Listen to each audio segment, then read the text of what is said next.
Kerajaan Sunda adalah sebuah kerajaan bercorak Hindu yang pernah berdiri di bagian barat Pulau Jawa, meliputi wilayah yang kini menjadi Provinsi Banten, DKI Jakarta, Jawa Barat, dan sebagian kecil Jawa Tengah. Bagian barat kerajaan ini merupakan penerus dari Kerajaan Tarumanagara.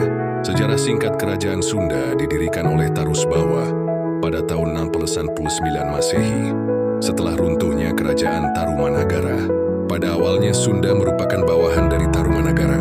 Namun ketika Linggawarman, raja terakhir Tarumanagara, wafat tanpa pewaris laki-laki, menantunya Tarusbawa dari Kerajaan Sunda Sambawa naik tahta. Hal ini menyebabkan Kerajaan Galuh yang dipimpin oleh Wretikandayun melepaskan diri dan mendirikan Kerajaan Mandiri. Kerajaan Sunda dan Galuh kemudian sepakat menjadikan Sungai Citarum sebagai batas wilayah mereka. Seiring waktu, Kerajaan Sunda dan Galuh seringkali bersatu kembali atau berpisah, terkadang disebut sebagai Kerajaan Sunda Galuh. Ibu kota kerajaan ini beberapa kali berpindah, termasuk di Kawali, mulai abad ke-14, dan yang paling terkenal adalah Pakuan Pajajaran. Masa kejayaan Kerajaan Sunda sering dikaitkan dengan masa pemerintahan Sri Baduga Maharaja, dikenal sebagai Prabu Siliwangi, pada abad ke-15 hingga awal abad ke-16. Pada masa ini, Kerajaan Sunda mencapai kemakmuran dan berperan aktif dalam perdagangan maritim internasional dengan pelabuhan utama di Sunda Kalapa dan Banten. Sumber sejarah informasi mengenai Kerajaan Sunda dapat ditemukan dari berbagai sumber, antara lain prasasti.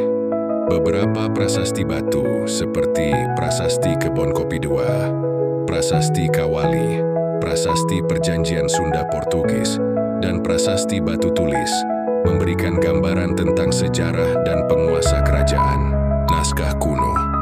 Naskah-naskah berbahasa Sunda kuno seperti Bujangga Manik, Sang Hyang Siksakan dan Angkaresian, dan Carita Parahyangan menjadi sumber penting.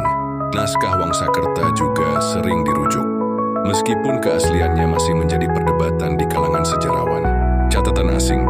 Laporan dari penjelajah Eropa, terutama Portugis seperti Tome Pires dalam karyanya Jules Oriental, awal abad ke-16, memberikan informasi berharga mengenai kondisi sosial, ekonomi, dan politik Kerajaan Sunda. Keruntuhan Kerajaan Sunda mengalami kemunduran dan akhirnya runtuh pada tahun 1579 Masehi. Keruntuhan ini disebabkan oleh kombinasi faktor internal dan eksternal. Faktor eksternal yang paling signifikan adalah serangan dari Kesultanan Banten yang beragama Islam. Sebelumnya, pelabuhan utama Kerajaan Sunda, yaitu Sunda Kalapa dan Banten, telah